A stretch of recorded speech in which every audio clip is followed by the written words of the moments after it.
Hi, I'm Stargate Pioneer. And I'm Steven Jondrew, and we're from Better Podcasting, a proud member of the Gonna Geek Network. Just like the show you're listening to now. The opinions expressed are those of the individual host. Check out all the other podcasts at GonnaGeekNetwork.com. And get ready, because geekiness begins in 3, 2, 1. Stand by for a brand new episode of All Things Good and Nerdy.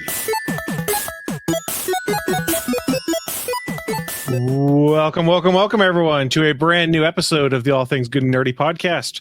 We're recording this live on Thursday, October 3rd, 2024. I'm still getting used to looking in the top right-hand corner of my computer for that date and time, so my apologies, everyone. I almost missed it this time. My name is Chris. I am joined with the usual band of misfits. We'll start first with Mr. Willie D. Nelson. Sometimes we all lose days. Sometimes we find them. Right. Hopefully someone who's not waxing poetic. Also, Mr. Anthony Bachman. I don't wax. Hell, I don't even shave anymore. I walked right into that, didn't I? Yeah, you did. Yeah, you did. I walked right into it. I'm sorry, everyone, but we've been off a couple weeks, but don't worry. We're coming back with a banger this week. We took a little bit of time off. We had some stuff that needed to happen, but when we take time off, we cook. We got good things happening. Let's just get right into the good stuff right now. Mr. Bachman, we got a friend joining us this week. I'm going to defer to you for introductions here because you're far better than me at them. Let the people know what's going on. I need to think of a new one because I used to introduce him as the spirit of comics, like the heart of comics, and now he's the man with the empty shelves because he's the heart of your library. He's putting out all the books you kids need to read. He is the one and only, the writer of the stars, Shawn Pryor. Yo, what's up, everybody? Yo, thanks for having me back, y'all. It's been a while. It's been a while because you know me, I stay busy. Oh, you do. Writing books and books on books. Yeah, I love your lower third, writing all the books. Writing all the books. Hey, if anyone's a new viewer or listener to the show, we've had Shawn on quite a few times because Shawn, like his lower third says, he's writing all the books. He was writing all the comics. Now he's writing all the books.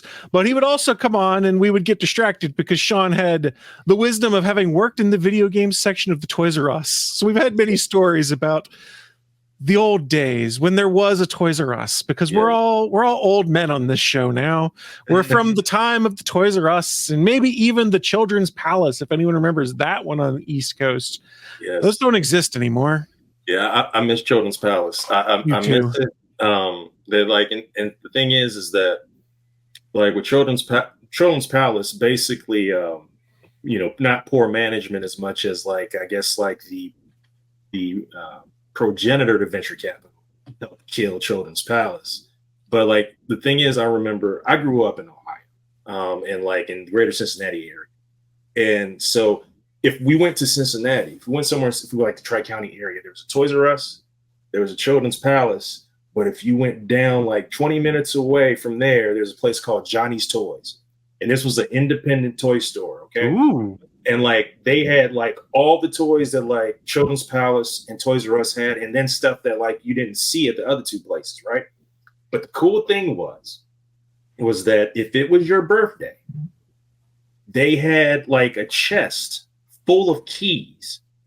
And like, if you prove that today was your birthday, they say, okay, cool, go pick a key. And you go in the chest, go grab a key, and they had a door.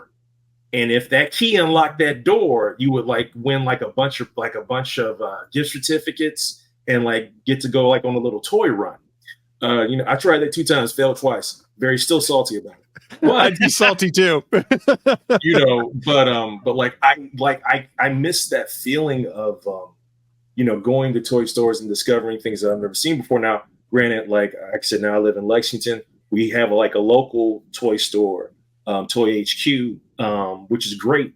And it's this beautiful mix of, action figures of all kinds, pro wrestling stuff. And like now they're going That's Toy Vomit, isn't it? Yes, it is. Yes, I am familiar for many of Yeah, a all pro the wrestling Justin toy Spoke. hunt vlog and stuff like that. It's on my list to go one day to Toy Vomit, just because holy crap, there's so much. It seems like he's opening a new store in October. Oh, no. And it's got all the space, all the room. They're going to be selling comics now too. Nice. I'm so excited for it.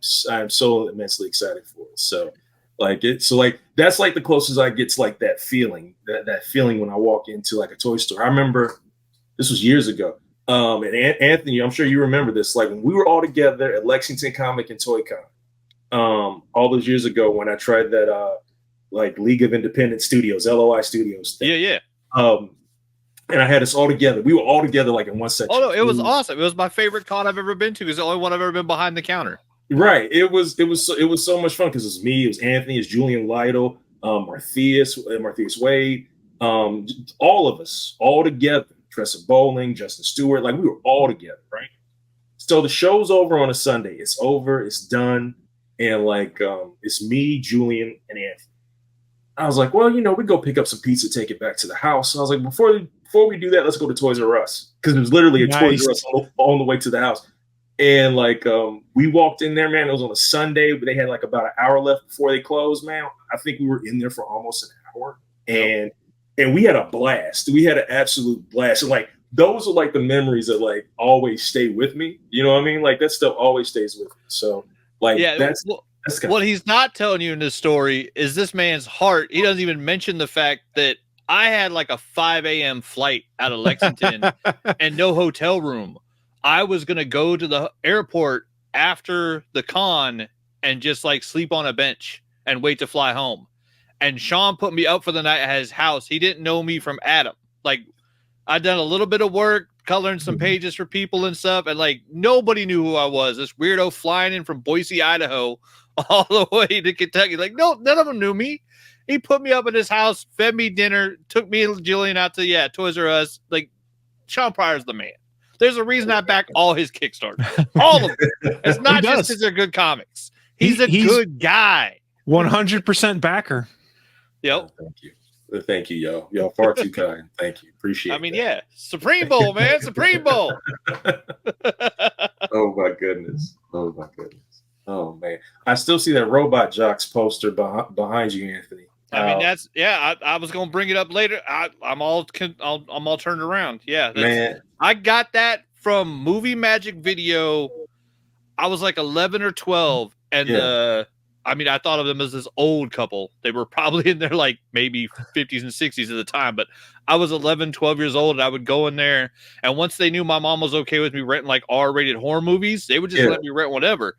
And then they started just giving me posters. I would come in, they're like, "Oh, you like this one looks kind of freaky. We don't want to put it up on the wall. You want to take this one home?" And so like I had the one from Popcorn, buy a bag, go home in a box. Oh, like one of the creepiest posters ever, where like the face is on a stick and there's a skeleton behind it. Clown House, all sorts of creepy like Halloween, like scary movie ones. And they just give them to me because they didn't want to put them up in the shop because it was like a mom and pop video store. Yeah. And that one was one of the very last ones. And they're like, well, we've got this one, and it was up on the wall for a while, but like we're closing down. Do you want to take this one home? And like that thing's solid plastic. I've had it for over 30 years. It's the only poster I have left from them. But yeah, it's been to every house I've ever lived in, all of my apartments.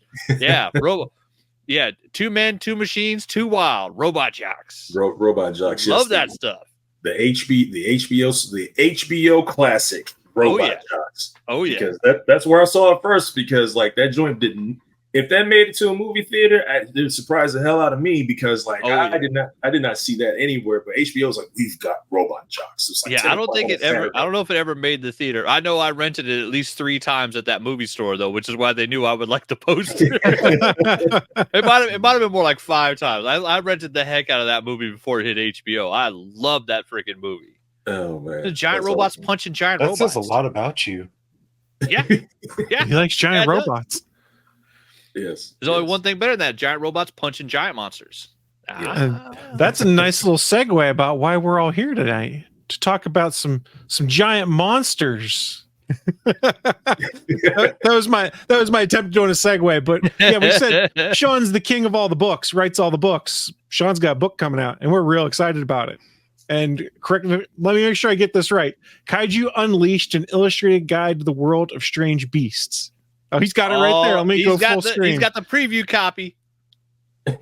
Yes. Yeah, Woo-hoo. I got a box of comp copies a couple of days ago. So like Just I've in been time to move. I was gonna say, Yeah, just in time to exactly. move. Here's a box of books. Yep, another box to take. Dang it.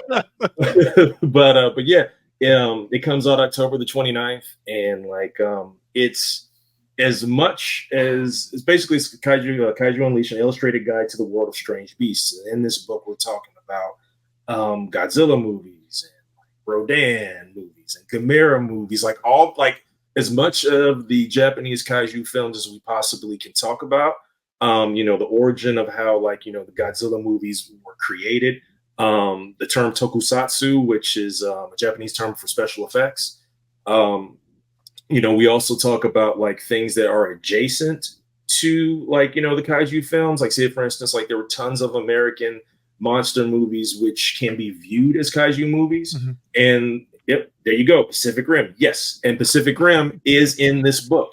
It is in this book, and Shin Godzilla is in this book. I brought props. Yes, That's gimmick infringement. That's Willie's gimmick. It keeps going. It keeps going. I have to ask. No, Yeah, I want to talk about other people's Kickstarters, but I do got that one. But as well as that one, I have the OG. Yeah, and they let me put that in the book.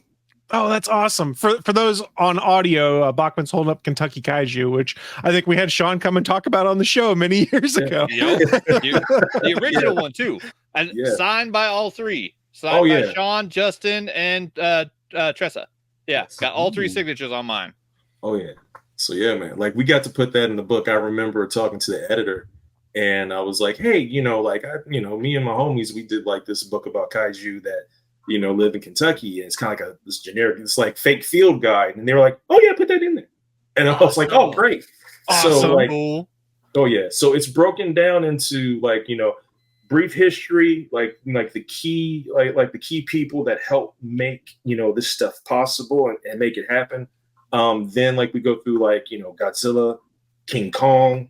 And there's a lot of things like I didn't know about King Kong. As far as like, the special effects dude was Willis O'Brien, and like Willis O'Brien did all those special effects, which were fantastic. If you watch the original King Kong, some of the stuff that they do in that movie for when it came out is crazy. And like if you don't have Willis O'Brien, you don't get Ray Harryhausen, because Ray Harryhausen was inspired by Willis O'Brien. So like it kind of like all interconnects. But like, when we talk about like a bunch of the Japanese, kaiju movies and franchises that like help bolster the genre. We talk about the American films and like the American monster movies that coincide with it. We also talk about the cartoon, as many cartoons as possible, comics, books, video games. Like I was able to write about the Great Grape Ape. You know what I mean? Like Grape Ape, like a character like very few people remember. But like, hey, he was a big like 50-foot ape. Of course I have to put him in this book. So to be able to talk about all this and also briefly talk about Ultraman. Ultraman has a very small chapter because he fights kaiju. And like Ultraman like can literally have a whole book of his own because there's so many Ultraman series. But like I wanted to make sure that like that character got a mention in that book, because the person who like helped create the special effects was Eiji I always mispronounce the names, like Eiji Tsuburaya. Okay. And like I hope I pronounced that correctly. Better than I would be able to, I'll be honest. I have a very hard time with name pronunciation. Oh yeah, I do every single thing. It's bad. But like he did like like a lot of the special effects for like the original Godzilla films, and then he got his own studio, and that's where we got the birth of Ultraman. Is because of him, because of the work he did from Godzilla. He transferred that and created his own universe and stuff like that, and his own hero. And so like it's really cool to like talk about the stuff, and like also like something that like I wasn't fully aware of before I wrote this book. Like Toho Studios and Rankin Bass, Rankin Bass, the people that made the Rudolph the Red-Nosed Reindeer, Santa Claus is Coming to Town. Those two companies work together to make four movies. One of them was King Kong Escapes, which was in conjunction with like Universal Pictures, and like it, but it's made for a Japanese audience, but they also played it in America too. And so like it's the Japanese version of King Kong, not the American version of King Kong. And he fights Robot Kong, which is absolutely wild. And like the main bad guy is voiced by Paul Frees, who like was like a Burgermeister from Santa Claus is Coming to Town. So when you hear his voice. Oh, sorry, I think I've seen this. Like I remember being a kid and like my dad had this friend that was like the perennial bachelor that was finally getting married, and we would go to his house for dinner once in a while. And the thing was, he had this room full of VHS tapes and all that, and I could watch anything I wanted. And he had a huge collection of kaiju movies and stuff like that. But the rule was I had to bring him the tape first so he could say whether I was allowed to watch it or not. That's a good call, because he had adult films that I think were That's also a risky play. But I remember you got heavy metal in there where you got to watch out. Probably. You're talking about this right now. I remember pulling down like a King Kong movie off there and fighting Robot King Kong and all sorts of other stuff. And they're like, everything you're describing right now is taking me back to being a kid of like 6 years old in 1990, pulling this down off the shelf, be like, can I watch this? That's awesome. When I was looking through the preview of the book last night, I was sitting there flipping this, like, I'm trying to think like back to like, what's the first, I remembered going over to my buddy's house when we were little, and his mom rented us The Return of Godzilla, like the 84, 86, whatever year that was. Yeah. That's the first Godzilla movie I ever saw as a kid. Awesome. Before I saw King Kong, before I saw anything, I saw Return of Godzilla. I was like, and that OG Godzilla is the one that stuck in my head. Now, the one that you saw, did it have Raymond Burr in it?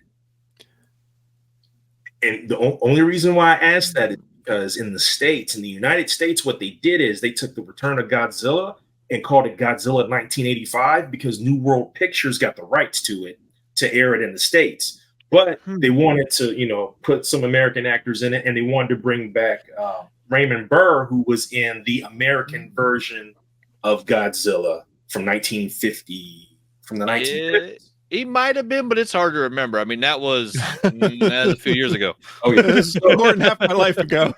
So long story short, what happened is that like they brought that version over, they made some edits, and did some other things that like made a lot of people upset.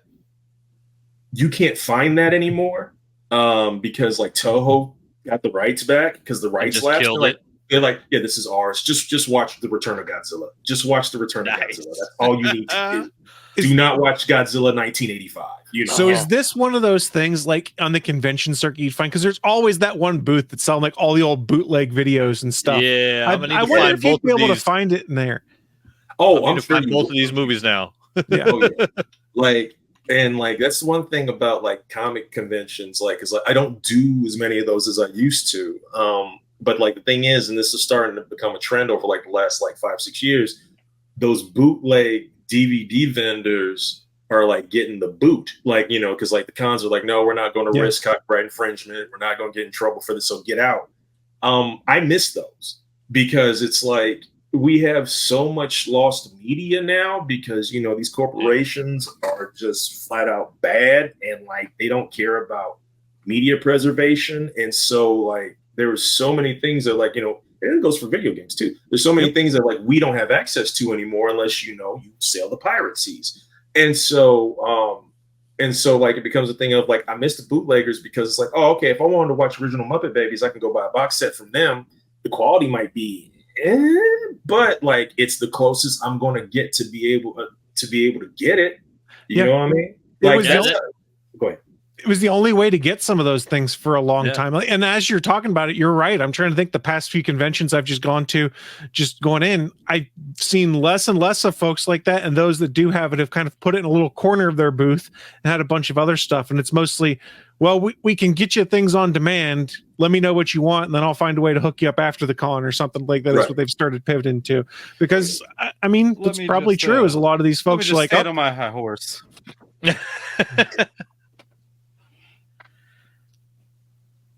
Why are you standing on your high horse? Killing me, I can tell. I seem to have a VHS copy of Generation X, the live-action made-for-TV Fox movie. I was just gonna say, I lost my tape of that. I'm still trying to replace that thing. Why will they not put it on DVD? Oh yeah, I recorded it myself on my little Kodiak VHS tape. Yes. What was the kid's name? Refrax. I have all the eye powers. Oh my goodness! Why? Between that and like, oh god! Remember when they also did when Fox also did the Nick Fury movie with David Hasselhoff? Yes. Oh yeah. The first Fury movie. Yep. Yep. With the That's Hawk. a sci-fi special. A sci-fi channel special. Yep. That was good stuff right there. Oh man! Yeah. But I think, man, we just dated ourselves so hard talking about things we recorded on VHS off of TV. Like, no joke. As a kid, how I ended up finishing in the garage. Yeah, how I ended up finishing the Babylon 5 TV series is my dad's buddy taped them all for us and shipped them to us when we were stationed overseas, and just sent us a box full of TNT video tapes that he'd recorded. My grandma, when we lived in Germany, this was like in the late 80s, early 90s, she was like, well, I know you guys can't see as much stuff there. We had satellite for Sky and things like that. But she would record like primetime TV on VHS tapes and send us a box of VHS tapes like once every few months. That was just everything she'd watched on CBS or something like that, because she'd start to watch and she'd push the record buttons. Like, you watching like Dallas? Yeah, no, we were watching like picket fences and stuff like that. That's awesome. But it's a really interesting point, though. Like, we've talked about media preservation and stuff like that. Yeah. Some of these things never will see the light of day again because they're deemed shameful because of how bad they were. But there's a nostalgia factor for it, and now too, we have the added negative that you have movies now being made and then deleted. Yeah, because they're just a digital file. Yeah. So like, that Batwoman might never ever see the light of day because Warner Brothers just went click, it's gone. Yeah, like, I mean, like there's not even a physical copy to find. Like, that's crazy. I was a child of the 80s and the 90s who was a wrestling fan, so I indulged in wrestling tape trading. That's how you saw a bunch of stuff. This was the advent of talking with people in like AOL chat rooms and message boards about pro wrestling. And so like, oh, did you see such and such show that was on like New Japan? No, I haven't seen that. So how would you see it? The same tape got shipped around to like 6 different people so everyone could see something.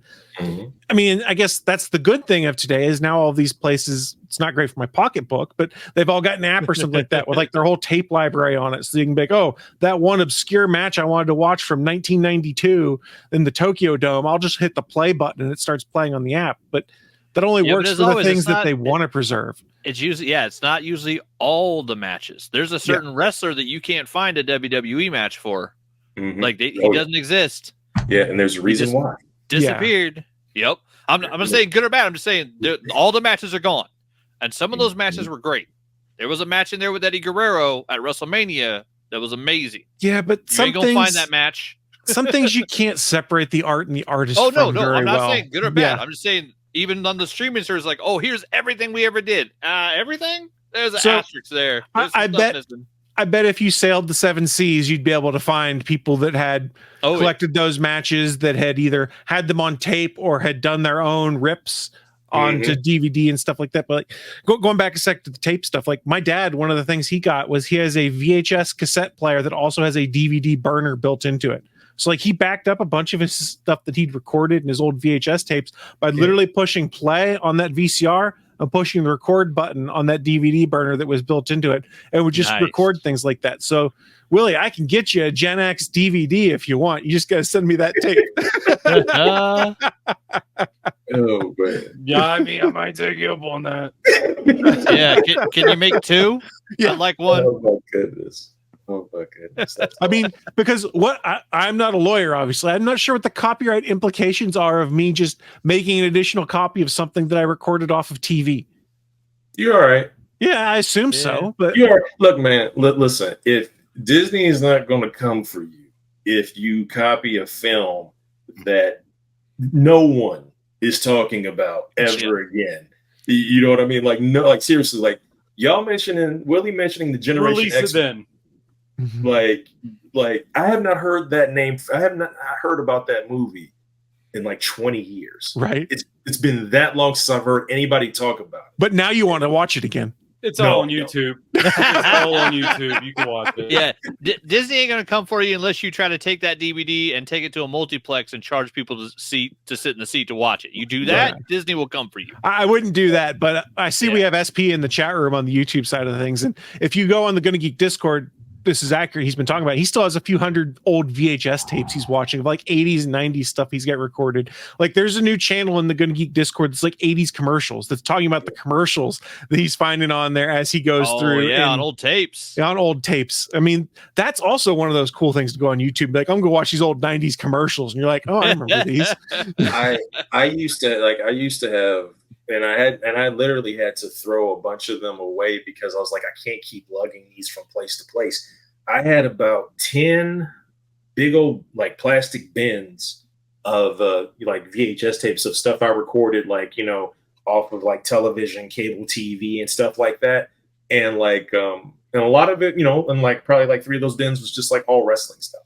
You know, and so sitting on a gold mine is what you were saying. Yeah, Rid of them, man.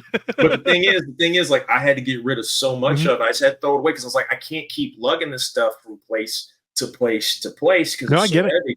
And so, like, but like, I'm now down to like 2 bins, and like, you know, I'm down to like 2 bins, and like, my whole thing is this is something that like I've been wanting to do for a long time. I think I'm finally going to have time to do it next year. I'm like some of y'all that play like video games. There's this thing called RetroTink, and like what RetroTink does, it takes like old systems and like bumps them up to like, you know, because like it bumps them up to like, you know, 720p, 1080i, 1080p and stuff like that, right? Mm-hmm. And so you can also connect it to a VCR, and like you connect it to a VCR, and then like it shows the video in like 1080 quality. And like, you know, like sometimes when you try to record like to your computer from your VHS player, how sometimes you might get the blue screens or like the little lines in between, like it cuts so much of that. So like you don't have to worry about that. But like RetroTink costs a decent amount of money, but it would then give me the opportunity to finally like see what's on these tapes again. And, you know, and then be like, oh, okay, cool. I want to keep this. And I want to keep this. I want to you know, preserve it digitally, you know, and then put it on a Plex server and, you know, and call it a day. You know, I mean, like, I'm sure I probably got like 10 episodes of Sledgehammer somewhere in there. So, you know, so like, yeah, I love to watch it. Earth Star Voyager. Yo, let me tell you something. I love that movie. You can find it on YouTube. You You got to look for it. But yeah, like, well, before Disney was Disney, the behemoth that it is now, they used to do in conjunction with ABC, which they did not own during this period of time. Mm-hmm. They had like the Disney Sunday like Night Family movie thing. Okay? I remember those. And so like, and they were all original movies. Like they were all original movies made for TV, and like they wanted to do Star Trek but for kids. And so they came up with a series called Earth Star Voyager. And it was, you know, 2 2-hour films, and essentially it was a pilot. And, you know, the ratings were good, but like they couldn't justify that budget. So like a series was never made. But for me, that was a big deal because it's like, oh, well, hey, you know, I can't watch Star Wars right now, and Star Trek isn't on, but this is kind of like a mix of the two, and like it stars kids in the lead. And I was like, oh, hey, I need to watch this. So yeah, man, that was a classic. Like, but yeah, I think you can still find it on YouTube if Disney hasn't pulled it. I did. I just found it. It's there. The whole movie. Yes. I'm going to have to watch that. So I always enjoyed their attempts to make kids versions of Star Trek. Because then like Nickelodeon in the mid-90s had, what was it? Space Cases? Yeah. Yep. Yes, with Walter. Oh, yeah. That kid. Yeah, and the weird head thing. And I always mess up her last name, but Jewel Stay-T, or however it is, who played Kaylee in Firefly, was also in it, if I recall correctly. Oh, yeah. Yeah. Boy, this is always what happens when we have Shawn on the show. We start talking about his stuff, then we go down memory lane and we're like, let's talk about this and that. And I'm like, wait a second, Shawn's here to actually promote stuff. So let me roll it back a second. Let's go talk about Kaiju Unleashed for a second. You were talking about you got to delve into the whole world, touching all sorts of stuff. What was kind of one of the things you didn't know a ton about that once you learned, you're like, oh, holy crap, like the biggest holy crap moment as you were going through and researching this? Because I'm sure you had many of them. The fact that, like, for one of the Godzilla movies during, like, because, like, they have what they call eras, okay? Mm-hmm. And so, like, there's the Showa era, the Heisei or Heisei era, and then the Rira / Millennium era, okay? And so, like, and they're broken down, like, to, separate periods. So, like, my favorite is the Heisei era, because that runs from, like, 84 to, like, 95, okay? So they're bringing back Godzilla. Japan's bringing back Godzilla for, like, a whole new audience. And they're like, okay, all these movies that you're about to see, like, the only movie that links to any of these is Godzilla from 1954.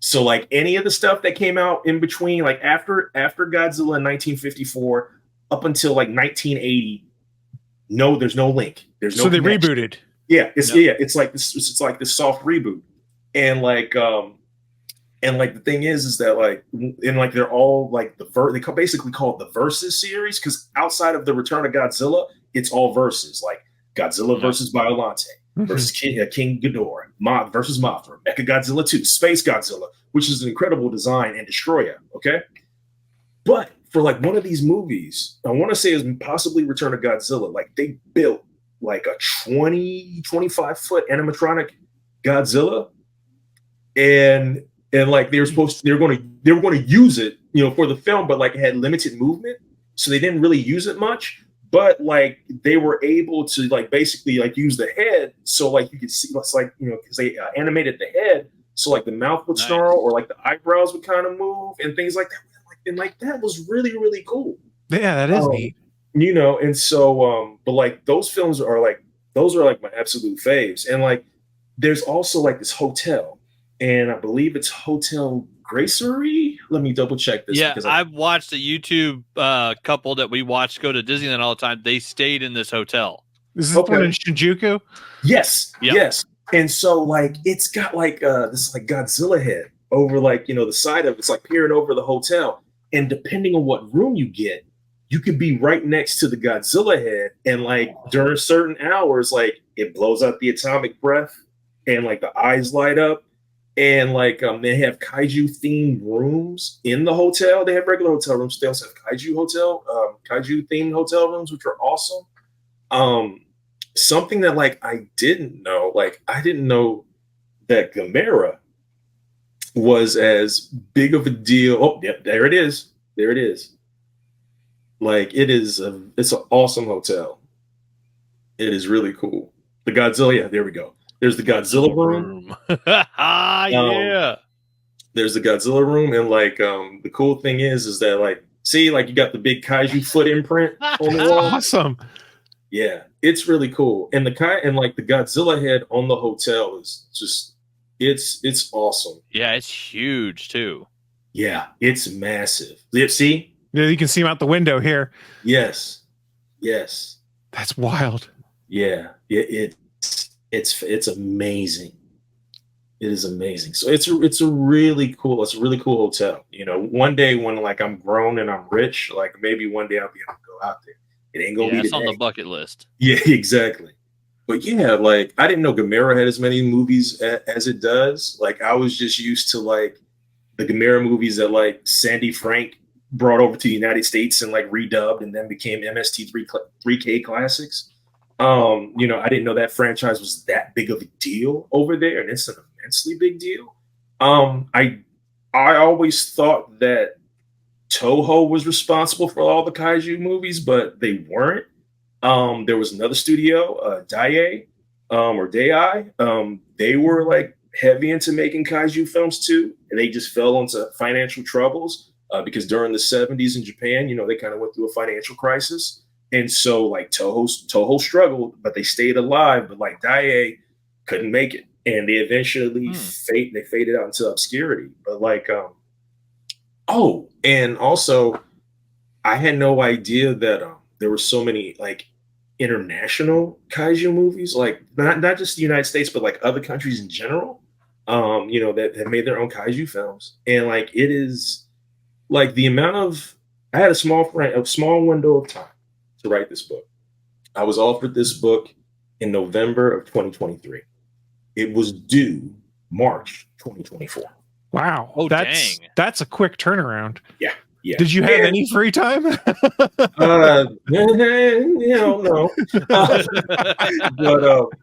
But the thing is that like the opportunity that they presented to me, and what they were like, well, this is what we'll do for you if you write this for us. I was like, oh, okay, great, yeah, let's do it. And so like it's funny because if you talked to me from like December to about like April, like I could like just only thing I would talk about is Godzilla shit. That's all I would talk about because like it's all that was stuck in my head. Like anything kind of it's stuck up there. And it was probably like around May that like it started to like let itself go and like just leave my brain. And then like when Epic Inc., the publishers of Kaiju Unleashed, when they were like, well, hey, we're gonna start doing some marketing, and that's a whole other thing too. Like I'm dealing with a publisher that does marketing. Comics, that's something that's few and far between. And they're like, yeah, the podcasters you want us to reach out to, and we'll do a giveaway, and so like there are all these things that like I needed to prepare for when this book comes out in October, but like so much of it had left my brain between like April and September, so like I'm trying to like get it all back again. But it was fun. Like I wrote close to like 70,000 words in that period of time from November to March. I wrote about 70,000 words, and helped them with picture selection, for the pictures in the book and and whatnot. And man, it was a blast. Like I absolutely love this book. Like this is like for me, this is like one of my major accomplishments as a writer, because it took me out of my comfort zone. I've never written a book like this before. Sure. You know what I mean? Like, I've written comics, I've written children's books, I've written prose novellas and stuff like that, but I never did a book like this. And so like to be able to take that challenge head on and for Epic to be pleased with it and for me to be pleased with it, that's a win-win for me. So it's a major accomplishment, and I'm proud of it. So you mentioned picture selection. You're helping with that. As you were writing it, were you like making notes to yourself? This is the kind of cool picture I'd want to have inserted here. We need to figure out how to get this. Or was it more of once you submitted what you'd written, they said, hey, here's the stuff that we're thinking. Do you have any thoughts to go with it? Oh man, when I was writing that book, I put in so many like hyperlinks. Okay. That's what I was assuming, because it probably makes sense as you're writing it. You're like, oh, it'd be really cool to put this picture with this text and stuff like that. Oh, yeah. And even with that, when you're trying to get through these pictures, there are certain like venues and vendors that you can use to like get those pictures, but you got to get clearance. Yeah, that's got to be a whole other nightmare, is figuring out what you are and aren't allowed to use. Right, and the fact that within this small window of time, the editorial team was like, yeah, we got it. They were just getting as many pictures as they possibly could, and I was blown away by what they were able to pull off. Yeah, Shawn was kind enough to give us a digital copy to look at ahead of time. And one of the things I really enjoyed just skimming through it originally was like, there are so many pictures that like draw you in. You're like, oh, what the hell is this giant spider? I need to go and read what this is now, and stuff like that.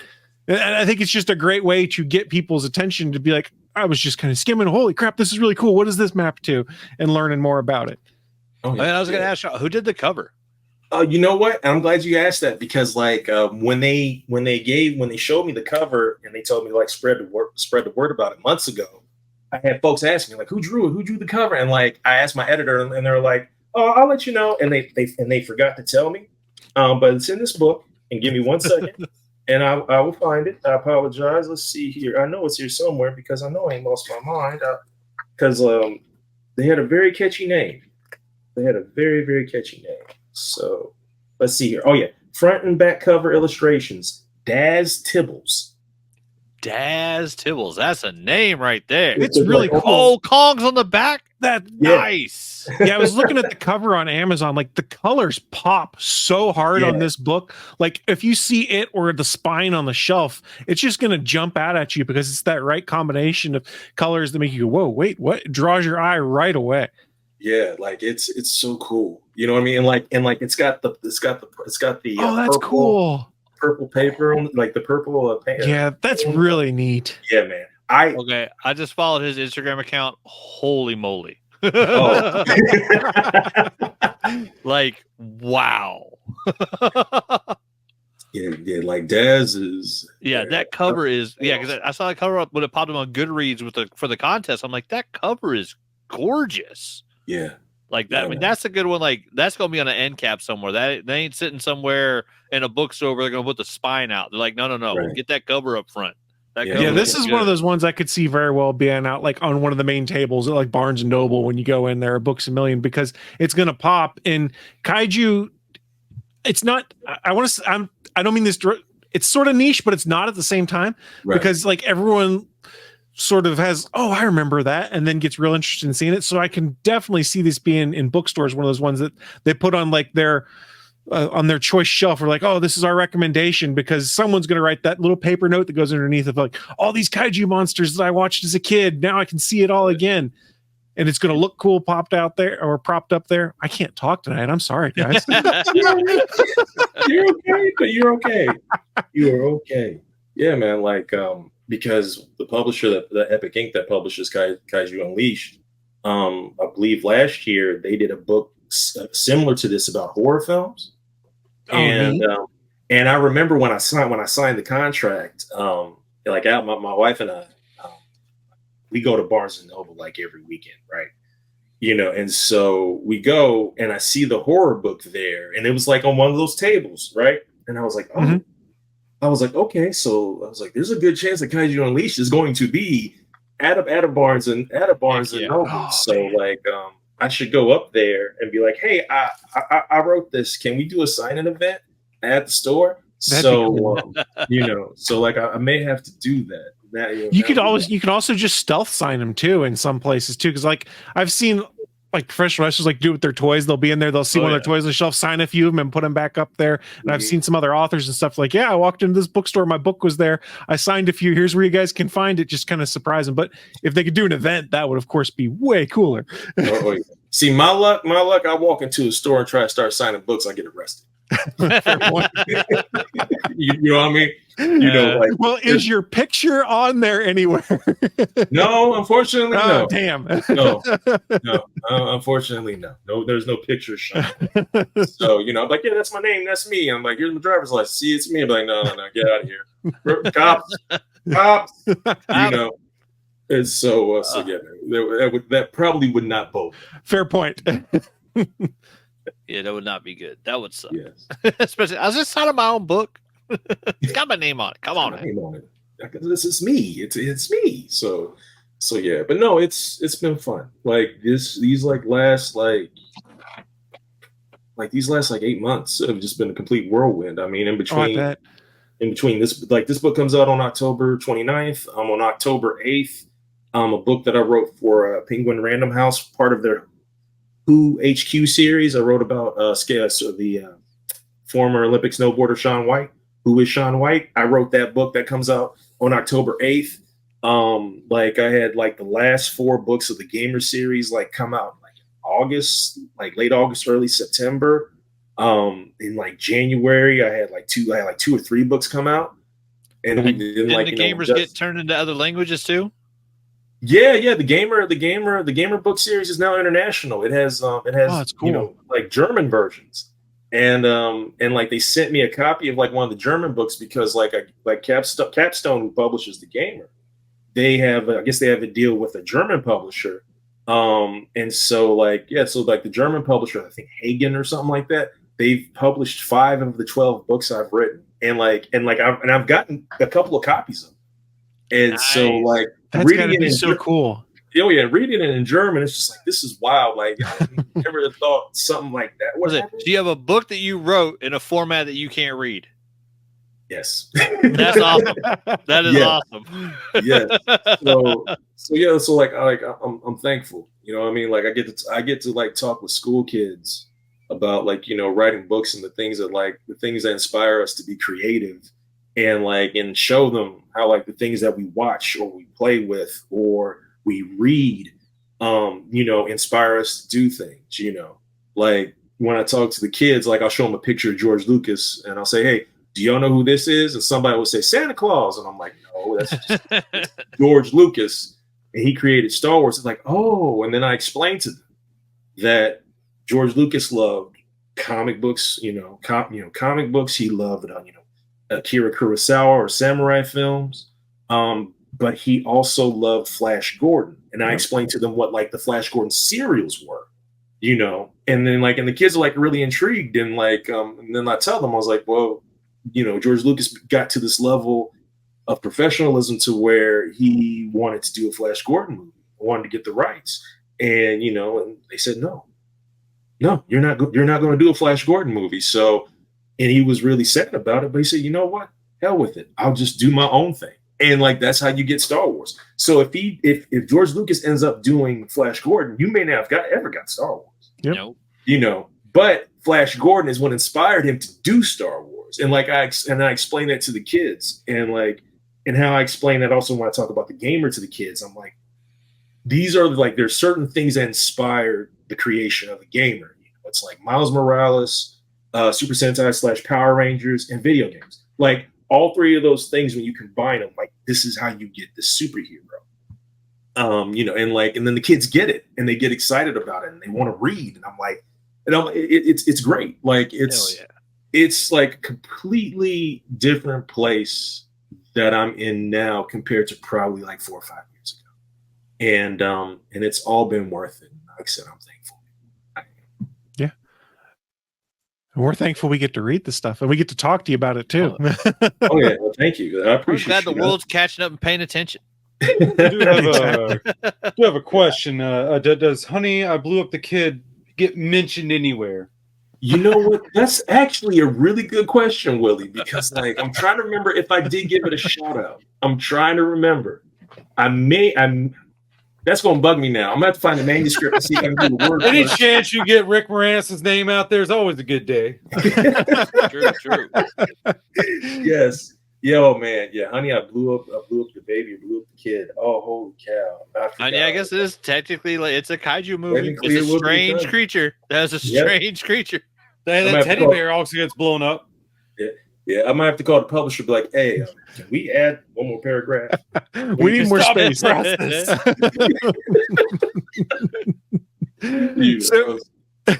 Kaiju Unleashed officially is out October 29th, you were saying? Yes, October 29th. You can get a copy of Kaiju Unleashed wherever books are sold. You know, you go to barnesandnoble.com, amazon.com, Books A Million, Kobo, wherever you buy books, it will be available, and it's still available for pre-order now. And but it's a beautiful book. It's hardcover, and it goes for $29.99. But like it's gorgeous. Like I am beyond pleased with how like they laid this book out. And one more thing about this book. In this book, there's this there's this character called Daimajin. Daimajin, if I believe, yeah. Daimajin. Okay, and it's a statue. Okay, it's a statue, and the whole purpose of the Daimajin series are 3 films, and I actually bought the box set like about 2 months ago.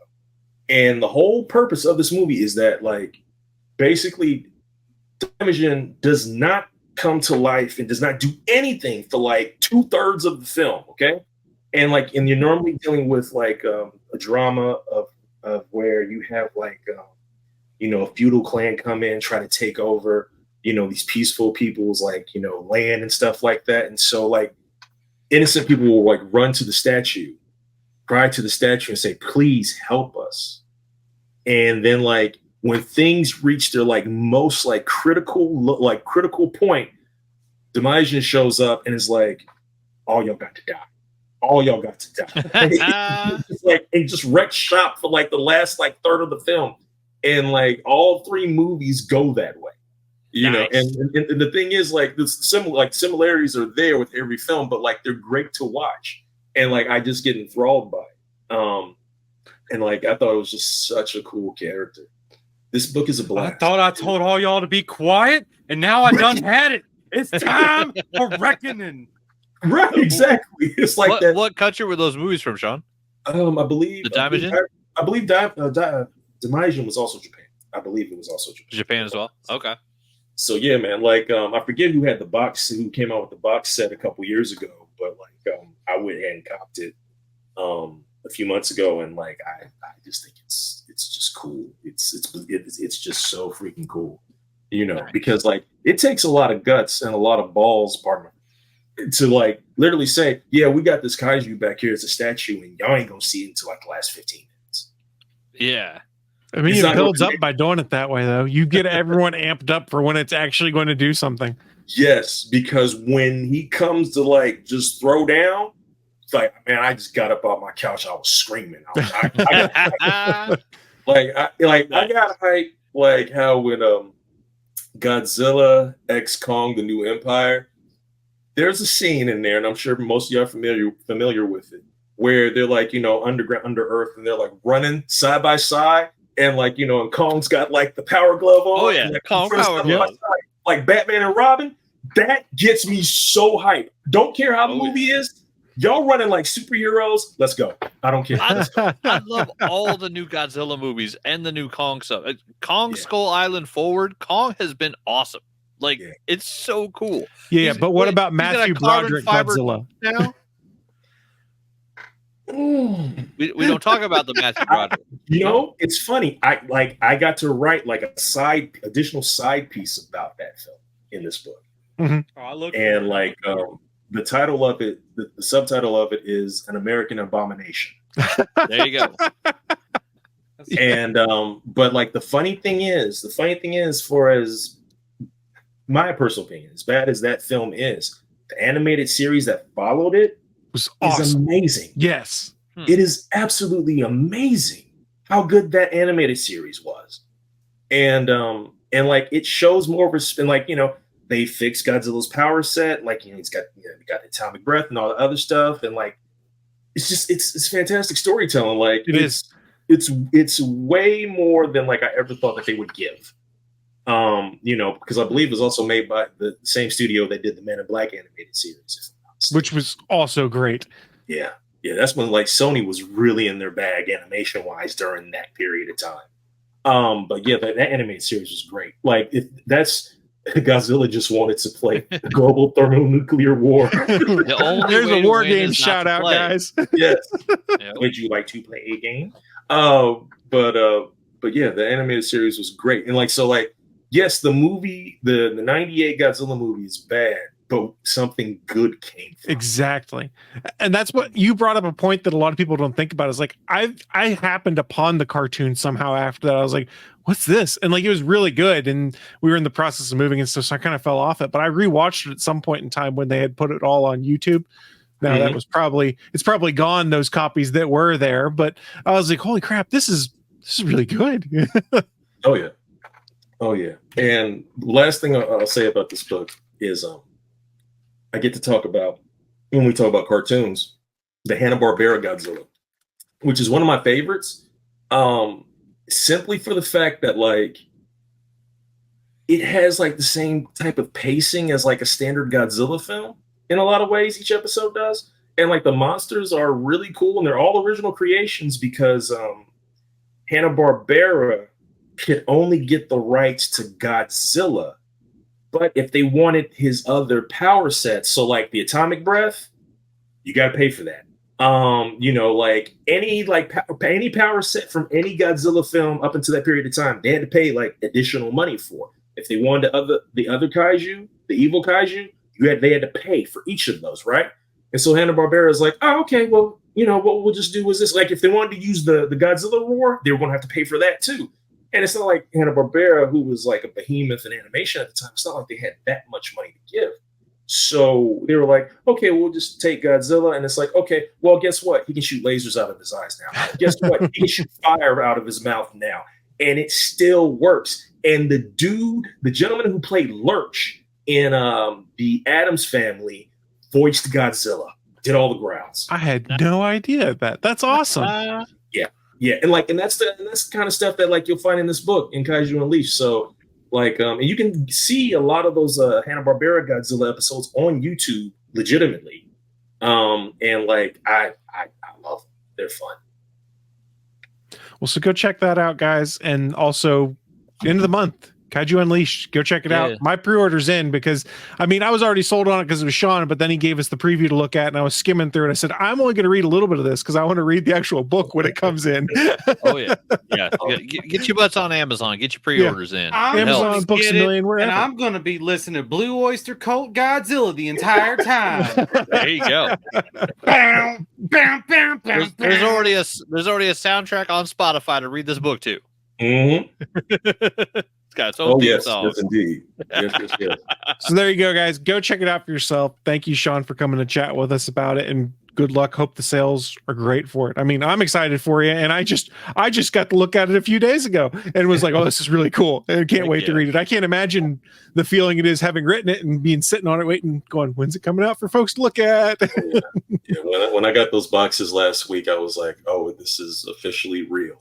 And writing a book that big, that fast, like less than 6 months for something that's researched, like it's not just a story coming out of your head. Like, I mean, but you're feeling something full of facts, it's going to get fact checked by, kaiju fans. It's like, I got to make sure all this is right. Like, I processed through like 5011 websites, like my catalog of films, a slew full of books. Oh, I bet. To like get all of this like to the in its best possible form and most factual form. Like it's like I'll go through this book tonight. I'm like, please, Lord, did I make a mistake? I hope I didn't make a mistake.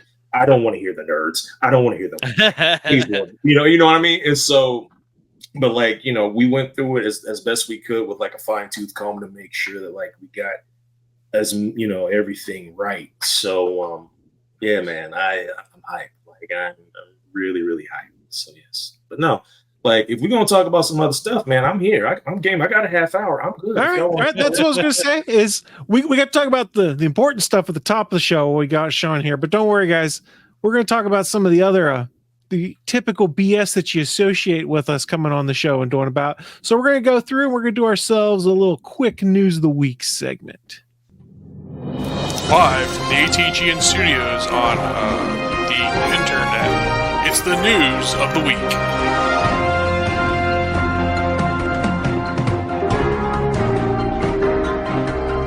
We took a couple weeks off, so we couldn't leave you guys hanging. We got to talk some cool news that's popped up, but because we don't want to be here all night, as we are apt to do on this show, about 5 minutes per story here, guys. Easy. So that we don't stay here all night. I'll go first because my news story is real short, but I did kind of tease the top of the show. I want to talk pro wrestling. If you follow me on Threads, as you heard in the pre-show, I talk a lot about pro wrestling with the other sickos, as we call ourselves there. Big thing for us is just announced the signing of a new deal for All Elite Wrestling, which is what I watch. Now, why I bring this up is it has more streaming possibilities now for folks. Part of the deal they signed with Warner Discovery, I won't get into the dollar figures because that's not what we care about, but they will live stream and have the entire tape library of all AEW content that airs on TBS and TNT. So Wednesday Night Dynamite, if you don't have, say, YouTube TV or DirecTV now, if you have an HBO Max subscription, or Max subscription rather, when 8 o'clock Eastern rolls around, you'll have a button where you can watch the live video feed of AEW Dynamite now. And you can do the same thing on Saturday nights now. And they'll be putting the whole back catalog up, similar to what they had on the WWE Network app that got folded into Peacock, of 5+ years worth of matches and content. And I think the other thing that interested me the most is you will be able to get pay-per-views on there, but not until 2025, and they'll be at a discount if you're a Max subscriber to be able to watch them through the Max app. So they have kind of gotten me convinced going, when we have that off season where I don't have sports, I don't need to keep TV anymore so that I can watch pro wrestling. I can just pick up a Max subscription during that time, and it'll be a lot cheaper than the $70 a month I pay for YouTube TV to pick up Max and just watch my pro wrestling live there. So I'm very excited there. And as a wrestling fan, it makes me excited also that it puts potentially a lot more eyes on their product because there's millions of subscribers there. I would assume that Warner's going to want to feature one of their more heavily signed and paid for sports properties with some premium placement when there's live sporting events and stuff like that. So cool. Let more eyes find pro wrestling because pro wrestling is fun. Pro wrestling is good. How much is an average pay-per-view? Right now, a pay-per-view is $50. Oh, okay. So if a pay-per-view is half off on Max, that's me arbitrarily saying. They haven't said what they're going to be. Yeah. That's not so bad. Now, they don't do a pay-per-view every month. They have like 8 or 9 right now. It went from being like 4 or 6 a year to like 8 or 9. And I have spent way too much money on pro wrestling pay-per-views, I found out, because as part of this deal, they are shutting down the Bleacher Report app where I had bought all of these. They're now... The nice thing is at least porting everything I've purchased over to another streaming site, which is formerly Fight TV. It's now Triller TV, but they basically are letting me take all of my pay-per-views I purchased on Bleacher Report and roll them over to Triller right now so that I still have that full tape library. I'm just happy on that regard that more people get to see stuff. Now, where it'll get interesting is there's rumors that they have a deal with Fox that they're about to sign for a third television, or I guess it would technically be a fourth television show. Well, the rumor was that they're killing like in this deal, one of the shows on like the Warner Brothers networks is going to get the Friday night 10 p.m. show Rampage is going away as of 2025 according to this deal, and then there's no longer exclusivity with Warner Brothers. So supposedly they're close to signing a deal with Fox to have some kind of program on Fox. Now, I don't know if that's Fox Sports or Fox as in the channel that's on all basic cable. So it'll be very interesting. It will probably be like the basic Fox, antenna channel. And here's why. Of all the things that are Fox that aren't owned by Disney, that are owned by the Murdochs, it's Fox Sports and Fox, the television station, okay? And like everything else, like FX, all this stuff, with 20th Century Fox, all just here's the thing. As linear television is constantly changing due to streaming, networks don't want to pay for anything. Right. So the thing is that, okay, well, if I don't have to spend, or a production company doesn't have to spend X amount of dollars on a sitcom or on a sci-fi show or something like that, I can get pro wrestling, which is going to be new every single week. There's no reruns in pro wrestling. Has no off season, has no reruns, doesn't ever stop. And say for instance, if I can, you can give them like a $200 million deal over 4 or 5 years, and and everybody's fine. Because the thing is that in that deal, the actual network's not losing money, because even though ad revenues aren't what they used to be, it's still going to be more. They're still going to end up with more money in the long run. Yep. And so it's a win-win for everybody. For reference, the deal with Warner is there's not official, but there's people that were knowledgeable that were speaking out, is a 3-year deal with a 4th-year option that averages $185 million a year is what the rumor is. Plus they can now sell a show to Fox and make more money on top of that. So it now makes a company that is 5 or 6 years old the second most profitable wrestling company of all time. Yeah. And I kind of wish that if they do end up with taking a show to Fox, that it's AEW presents Ring of Honor. That would be cool. Because yes, Tony Khan, who is the CEO, GM, owner of AEW, bought Ring of Honor, and they're fairly closely linked. You have talent that are signed on a deal with Ring of Honor that appear on AEW and vice versa. The titles appear. And I think it would be very good if he had the ability to split them up a bit more so that wasn't going on as much. There was also a rumor that True TV was going to have a Ring of Honor show, but that seems to have been debunked, but who knows? Because the only way you can technically watch that live again. It makes it compelling, especially when you go and see there's the Max, Disney Plus, Hulu bundle. When you look at that and go, well, if I'm going to turn off live TV, I can get that 3 streaming services a month, I think, without commercials for $25, which is wild. Yeah. Damn, because I'm paying for the Disney Plus Hulu one right now. Yeah. Like, so they'll have a bundle they have one now. I'm waiting for my Disney Plus to expire before probably picking it up from time to time. But yeah, that was my news. Pro wrestling is alive and good. It's good. Everyone's winning. Everyone's making money. It's good for the wrestlers. WWE's got big deals they've signed with Netflix and others, folks. AEW's got a new deal. TNA is growing. If you like pro wrestling, it's good times right now. Yes, it is. And I like pro wrestling a little too much. He's a sicko, folks. He's a sicko. Tony Khan said he books for the sickos, and I'm one of the sickos, evidently. So my apologies, anyone that may follow me on Threads. Generally, Wednesday nights and Saturday nights turns into me live commentating on crazy pro wrestling stuff going on TV. I get a lot of notifications. Yeah, you should probably turn off notifications for me. It'd probably be better that way. All right. I think we're a little over my 5-minute mark there. Let me power through. Next news story. Bachman, you want to go next? Yeah, we'll make it simple. They put out a teaser trailer, a little more than a teaser, but a teaser trailer for the Thunderbolts Asterisk to introduce us to the, what do they call it, MCU's least anticipated band of misfits. So we got Florence Pugh coming back as Yelena Belova.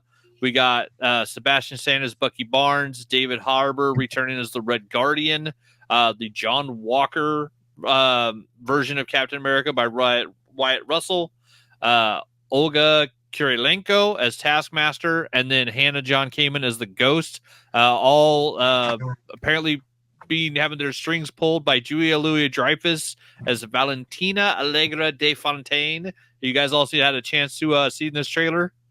Yes, and it looks like she owns Avengers Tower now, which I think is interesting. Yeah, it looks like, Elaine's moving on up. Or whoever is pulling her strings owns Avengers Tower. Yeah, I like Hydra owns it. There's a fun, interesting theory. I don't know if I believe it, but it'd be cool that she is having her strings pulled, and people are like, it's Norman Osborn. I'm like, I really doubt it's that, but it could be interesting, especially because we're living in a world where the Kingpin's about to be the mayor of New York City, also. And stuff like that. It's leaving things. It's making some things interesting. I do find it very strange that they put the asterisk in the title, Thunderbolts. It's like, I have a theory. I mean, we're definitely not getting the original concept of the Thunderbolts comic book, but I mean, maybe they're going to lean into something like that. So I don't know, but I mean, I'm interested. What's your theory, Chris? It's not actually a Thunderbolts movie. We'll find out. That's why the asterisk is there. Oh, like they're going to change the title on release? This is Ryan Reynolds' buddy cop movie? This is Secret Avengers. Oh, that's not bad, actually. I don't think it's actually going to happen, but there is some reason why they're putting that asterisk there. And generally that means that there's going to be some kind of change or something to draw attention to it. And part of me wonders if instead of ever being called the Thunderbolts in this movie, they get referred to as Valeria's Secret Avengers team or something like that. Because remember, Thunderbolt Ross, we saw in the last Cap trailer, wants to reform the Avengers. Yeah. And ones that he wants to presumably control. So that's my own personal theory. I have nothing to back that up other than I like to make wild theories. Fair enough. I don't know. I'm just stoked of all the, I mean, there was some good, all the good and bad with the Black Widow movie, but David Harbour as the Red Guardian, I'm in. Like, I just want to see him like drunk, retired Soviet, Captain Russia. Like, he's so good in that role. And David Harbour's great. Like, he's just such a great actor to watch. So yeah, I'm stoked for it. I mean, I haven't really seen a Marvel movie I've disliked. There's just ones I like more than others, but like this one's looking good. And after they've kind of fallen off a little bit since Endgame, this one's got me very interested to see how, like, especially just the idea of like putting all of those basically murderers together in one room in the trailer to see how like that scene turns out. I'm interested. And man, did they make Ghost look badass now that she's got like control of her powers post the Ant-Man movies. Like, her suit looks cool. The way she uses her abilities looks great. It's like catching knives out of midair and chucking them at people. Like, there's some cool looking stuff in that movie. How lucky did they get that they signed Florence Pugh to a big deal, because she is so good, and they have her locked up to play Yelena for a while now, and she's just fantastic in anything she's in. Yeah. They got her under contract at just the right time. Plus, I mean we get more Sebastian Stan as Bucky Barnes, like, weirdly washing his bionic arm in the dishwasher. No one knows why that's in the trailer, but I mean, Bucky's great. His version of it is great. I always wondered how he cleaned it. What do you want from me? I'm happy they did it. If a space raccoon stole your arm, you'd need to clean it too. That's true. You don't know how you smuggled that out. Hey, just throw some Cascade Platinum up in there. Perfect. But yeah, that's all. I just want to talk about that trailer because it was it's got me interested. It's got me very interested with where they're going with some of the stuff, knowing that like Marvel had to do a big turn. We're getting, the word Kang's going to disappear, and we're heading towards Doom. So it's going to be interesting to see what they do, what changes had to be made. If we find out, what little things had to be shifted. So yeah, I'm interested. All right, let's wrap up our quick news segment here. Willie, you wanted to talk to us about your current addiction, I assume. Oh, yeah. So a while back, I've gotten into a little bit of thing called Magic the Gathering. And just so happened last week, a new set just got released that is all about one big, gigantic, haunted house. So Duskmorn is here. And the basic plot that I know of this set's backstory is that Voldemort.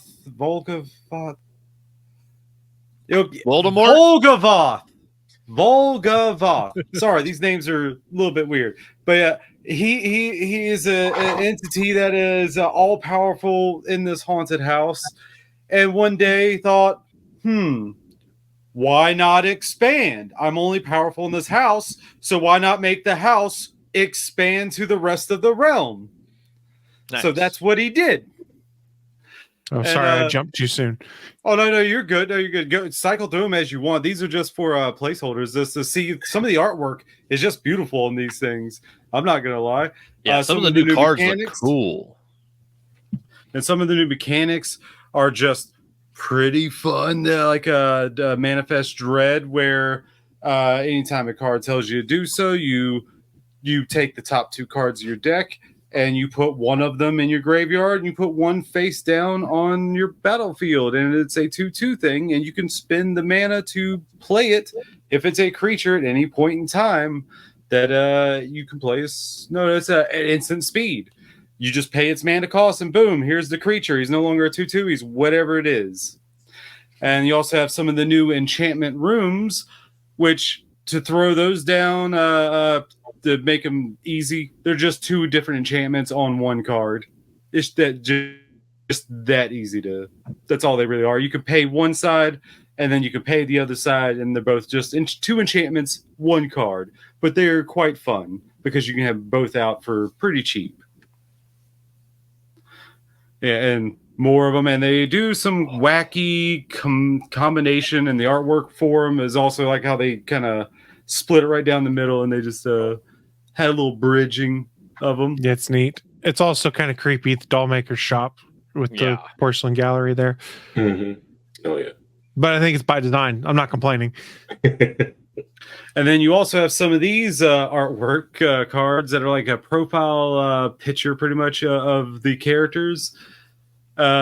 This one that I have, that pink comes out as super kind of reddish pink, and it is a foil, and it is shiny right on the teeth area. It really pops in the teeth. It's like just like the foils, I believe, is just on that, so it really shines out to the eyes. That's also just a great card.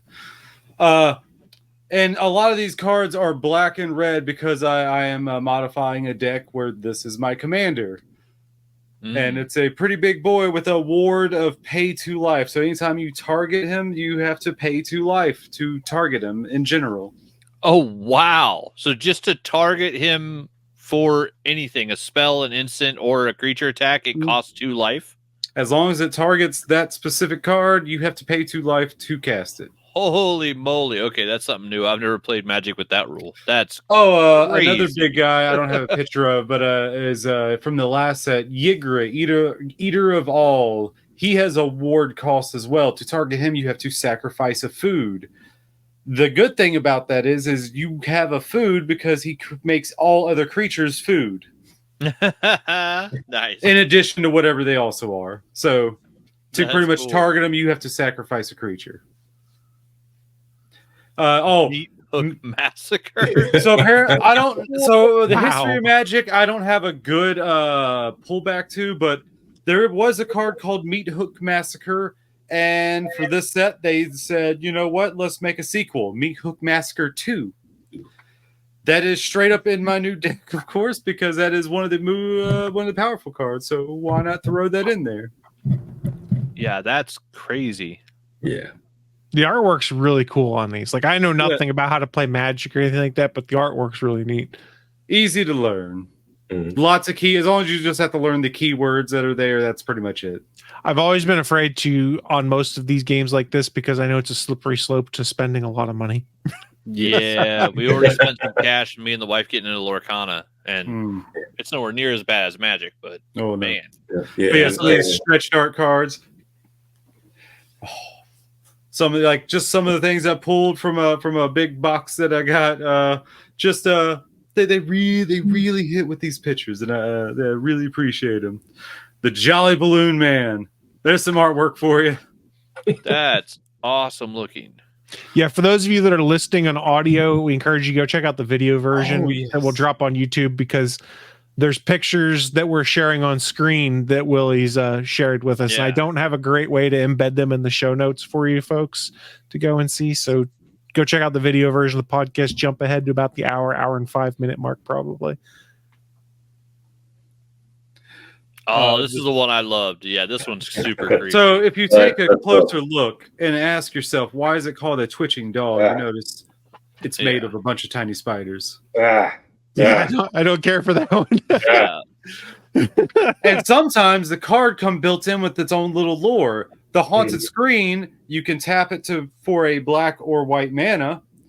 Hence, it's a black and white TV. Or if you pay a little extra with a life, it can be a color TV with also adding a green, blue, or red mana.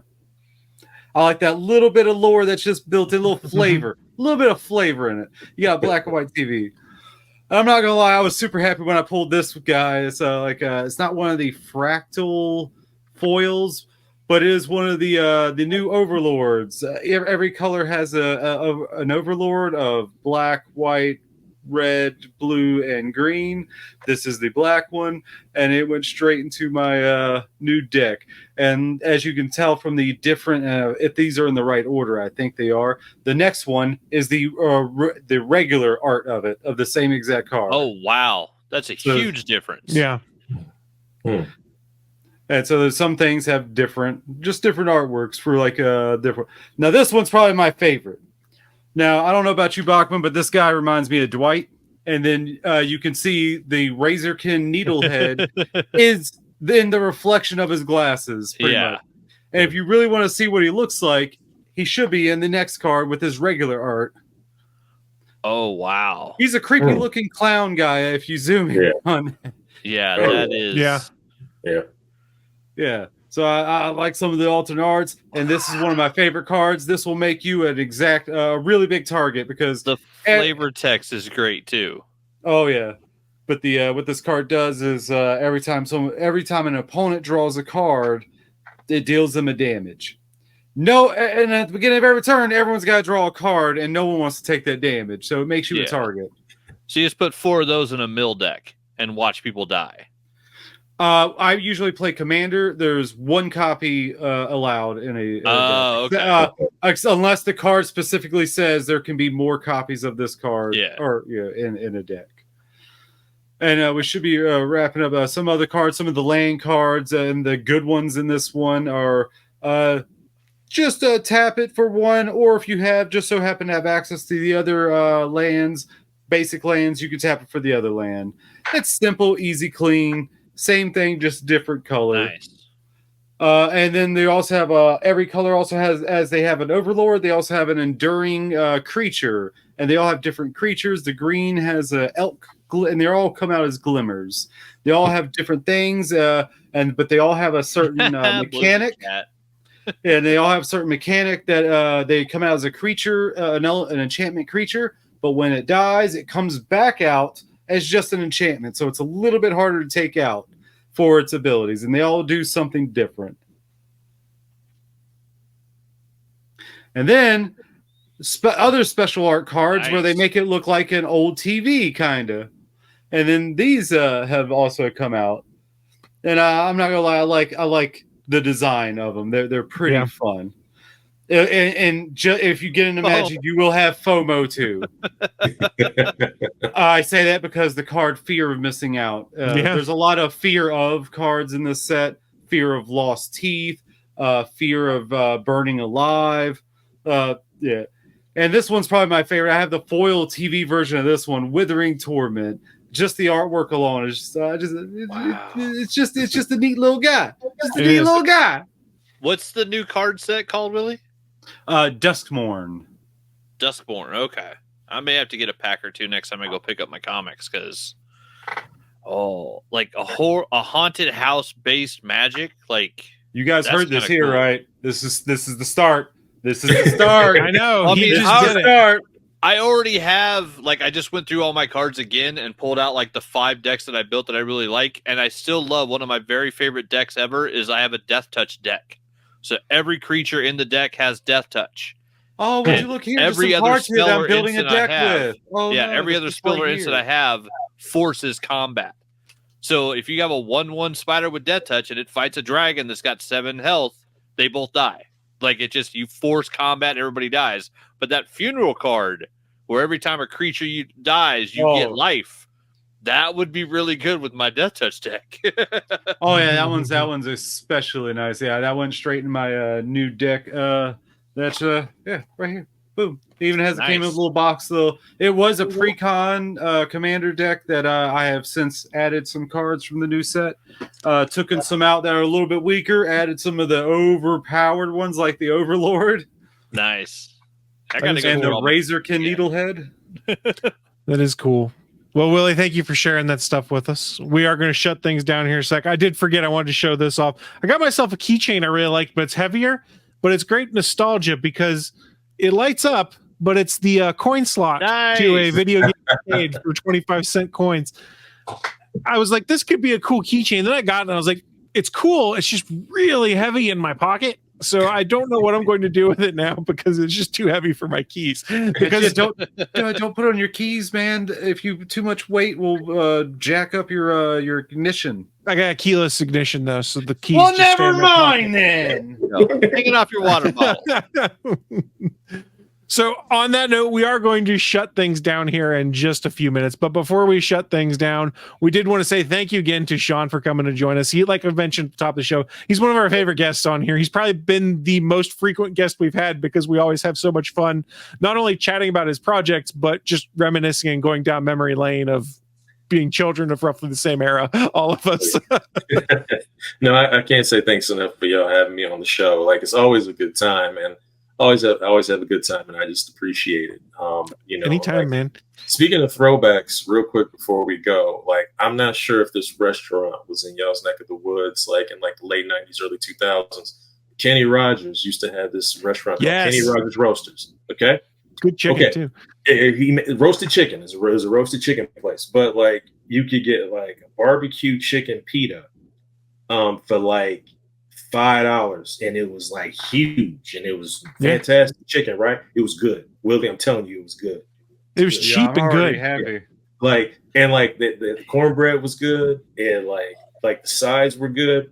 Now here's the thing. Those went away like in the early 2000s. Those went away. So I thought of it today for some reason. So I was like, let me just look on the internet.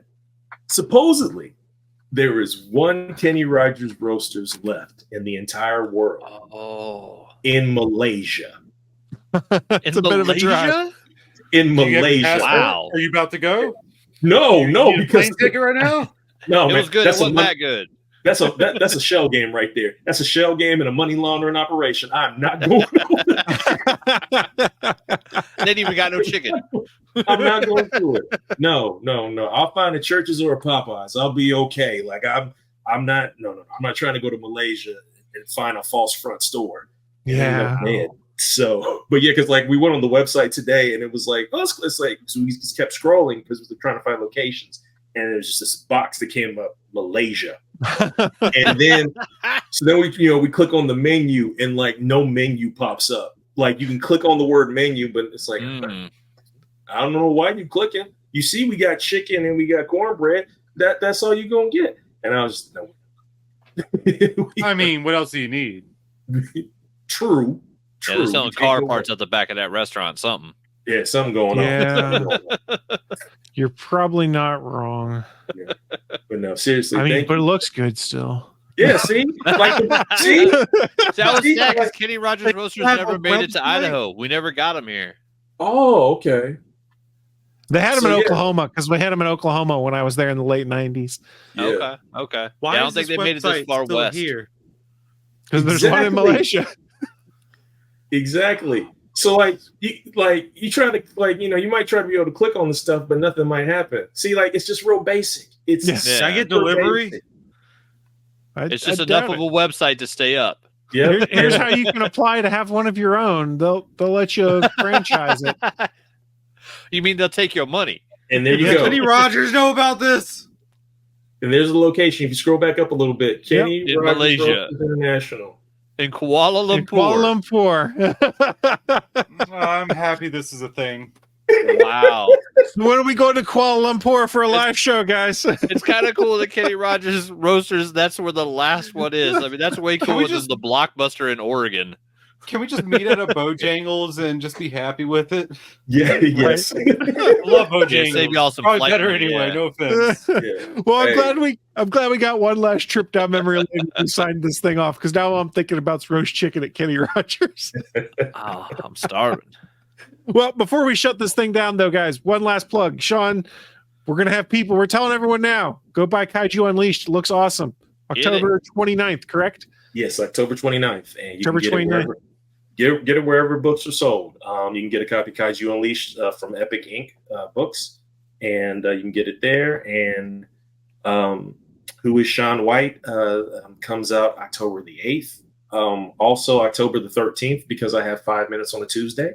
On October 13th, I'll be launching a crowdfunding project, more than likely on BackerKit, that features 3 or 4 comics that I've worked on for fun with some fantastic and talented people.